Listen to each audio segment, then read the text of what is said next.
Hola, ¿qué tal? ¿Cómo les va a todos? Bienvenidos a una nueva edición especial de Hipertexto 23. Hoy estamos muy contentos porque contamos con una presencia internacional. Hablamos del escritor chino Mai Jia, un verdadero fenómeno de ventas, uno de los escritores más importantes de los últimos tiempos de ese país. Bienvenido, Mai Jia. En primer lugar, muchas gracias por estar con nosotros.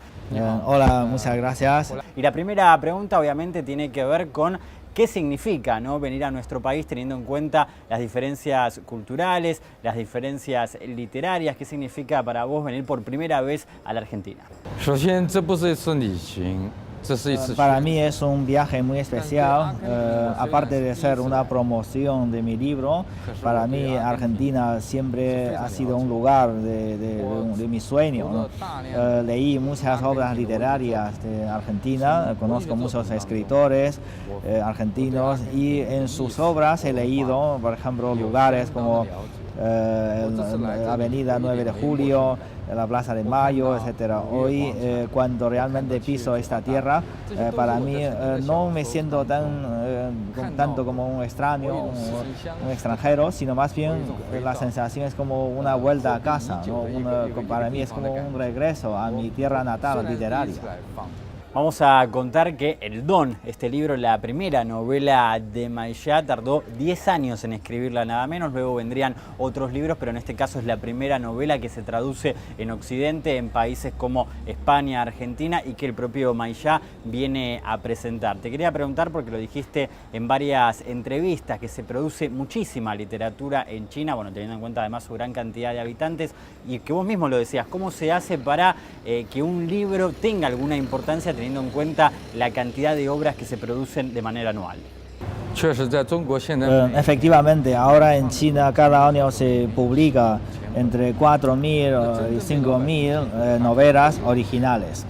Hay mucha producción, pero las novelas que realmente quedan en la memoria de la gente no pasa de 30 o 50. Hay una pequeña cantidad, ¿no?, de libros que son realmente que pueden aprobar, ¿no?, en el mercado. Eso es por una parte. Por otra parte, más difícil es un libro que llega a publicar en el mercado occidental y que sea aceptado por lectores occidentales. Eso por un lado es porque China estuvo durante mucho tiempo aislado del resto del mundo, entonces falta la comunicación entre China y Occidente. Y por otra parte, efectivamente, Occidente en su conjunto, tanto en cultura como en medio de comunicación, siempre tiene una posición predominante en el mundo. Entonces, para lectores chinos es más fácil leer literatura internacional, muchos libros se traducen al chino. Pero al revés, es muy difícil que un escritor chino llegue a publicar su libro en Occidente, ¿no? En mi caso, realmente para mí significa un gran éxito poder publicar libros fuera. Espero que el encanto de mi novela pueda conquistar no solo a lectores en China, sino también a lectores occidentales. Vamos a contar que El Don habla sobre su protagonista, que se llama Ron Shin-sen, y es un hombre bastante solitario, bastante autista, que brilla en lo que respecta a las matemáticas, a los números, y luego la vida lo va llevando hacia el tema de la criptografía, justamente cuando desde el Ejército de Liberación China lo contratan de manera bastante secreta, dicho sea de paso, para descifrar códigos de otros países. Bueno, te quería preguntar, Mai Jia, ¿qué significa dentro de lo que es el género de espionaje este libro, El Don, y si se parece más a los modelos chinos o bien a los modelos de espionaje más de Occidente, como por ejemplo la literatura de Estados Unidos o la literatura latinoamericana? Yo creo que cuando escribí esta novela no estaba siguiendo ninguna tendencia, ninguna moda, porque no era todavía los años de las novelas de códigos, porque el libro lo terminé en 2002, en esa época todavía no llegó eso. Más bien mi intención es escribir una novela diferente en China, ¿no? De alguna manera en China inventé un nuevo tipo de novela, que es basada en literatura seria, pero quería incorporar determinados elementos, ¿no?, de la novela popular, así. Pero creo que es diferente tanto por ejemplo, a Código Da Vinci, que es un experto de simbología. También es diferente a Joan Le Carré, que es como novela más bien de espionaje, así. Mi novela quizás es más difícil de calificar de qué género es, porque en el fondo lo que quería es escribir literatura seria, pura, pero usando algunos elementos, ¿no?, de novelas así, de género, de populares, así. Es como un híbrido, ¿no? Esta tarde estuve en la librería El Ateneo. Me han dicho que es la librería más importante de Argentina, tiene 35 filiales. Afortunadamente vi como mi libro estaba en el segundo lugar y me sorprendió mucho porque sin entrevista con los medios, el libro llegó a un nivel tan alto. Para mí realmente es una sorpresa. Espero que a los lectores les guste mi libro. Hace instantes hacías referencia a que la literatura asiática y la literatura china en particular se encuentra algo aislada, sobre todo con respecto a la literatura que se hace en Occidente. Pero de todas maneras hubo en los últimos años un hecho importante que fue el galardón que le dieron a Mo Yan, último premio Nobel de literatura de China, de tu país. En primer lugar, preguntarte si se lo merecía este premio, cómo lo considerás como escritor a Mo Yan, y en segundo lugar, un poco que nos cuentes acerca de la situación política de China, si es que existe mayor apertura en los últimos años para con los escritores, para con la difusión de sus obras, inclusive para con la prensa también. Primero, Mo Yan efectivamente para mí es el mejor novelista de China. Es un amigo mío y lo conozco muy bien, y creo que su contribución a la literatura contemporánea china es más que evidente. Realmente ha sido como un pilar, ¿no?, de la literatura contemporánea china. Y luego yo creo que también, hablando, o sea, de la cuestión política, yo creo que entre China y Occidente de vez en cuando siempre hay algún conflicto, digamos. Eso puede ser generado por política, por ideología.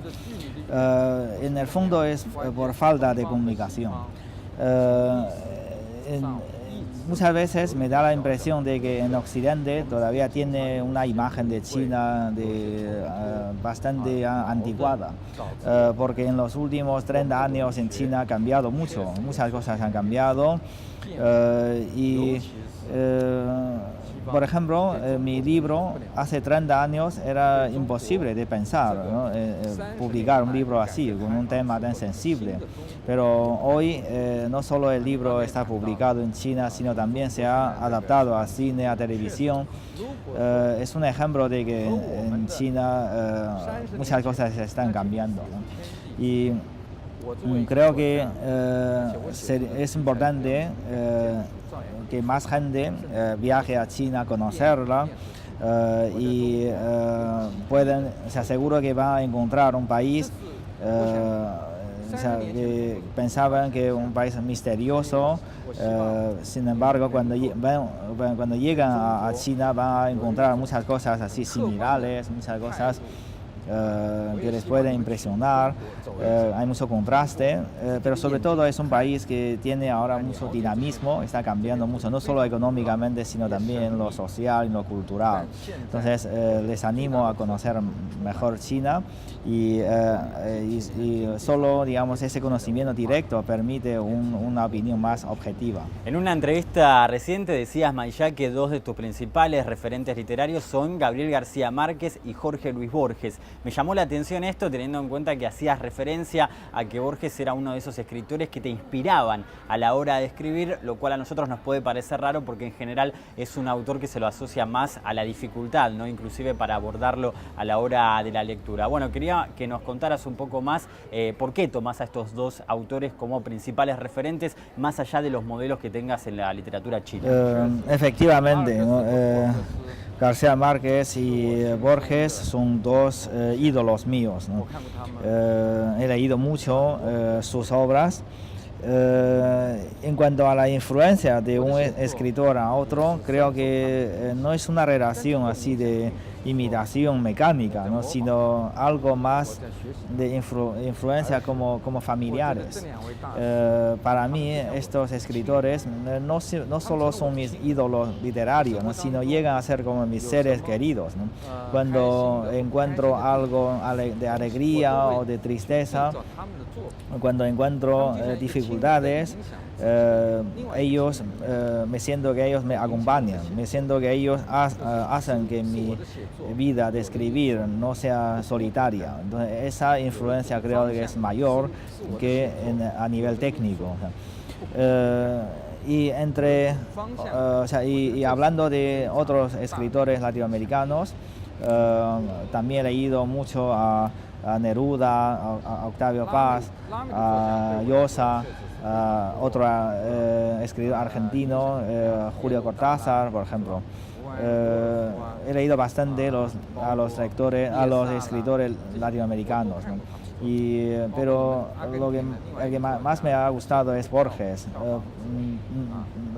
Puedo recitar muchos poemas de Borges en chino, recitar de memoria sin fallar ninguna frase. Para mí lo que más me interesa es ese factor misterioso, ¿no?, de sus cuentos. Vos sabés, Mayá, que dentro de lo que es la literatura asiática, y estamos hablando en este caso de Japón, uno de los autores que más impactaron, por lo menos en nuestro país, es Haruki Murakami, ¿no?, cuyos libros se leen muchísimo, bueno, no solo en Argentina, estamos hablando de obras como Tokyo Blues, El pájaro que da cuerda al mundo, Kafka en la orilla, son muchísimas las obras que tuvieron mucha repercusión. Y además Murakami es un autor que también es un eterno candidato a ganar el Premio Nobel de Literatura. Te quería preguntar qué opinás de su obra, si encontrás alguna semejanza con tu estilo, y por otra parte recomendarle a nuestros espectadores alguna obra importante de la literatura china para aquellos que quieran empezar a acceder a esta literatura aparentemente tan lejana.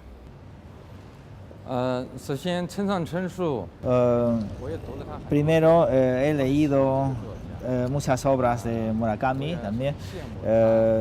Para mí realmente es un buen escritor y admiro mucho la influencia que tiene él en todo el mundo, no solo en Asia, sino en todo el mundo. En cuanto a nuestra comparación, ¿no?, yo creo que mi estilo es muy diferente que el estilo de Murakami. Diría que somos dos líneas paralelas más o menos. Por otro lado, respecto a los libros chinos, ¿no?, hay un problema grande que es la literatura china traducida al español. Solo son muy pocas obras. Entonces es difícil que un lector sin conocer chino pueda leer directamente, ¿no?, obras de literatura clásicas de China, ¿no? Entonces yo recomiendo que un lector argentino puede empezar a leer las obras chinas que ya están traducidas primero al español, ¿no?, a algunos escritores famosos así de literatura contemporánea de China. Mayá, estamos muy contentos de que hayas estado en Hipertexto 23, muy amable, y te deseamos muchísima suerte en tu estadía por nuestro país, por la Argentina. Muchas gracias. Nosotros nos reencontramos la semana que viene en una nueva edición de Hipertexto 23.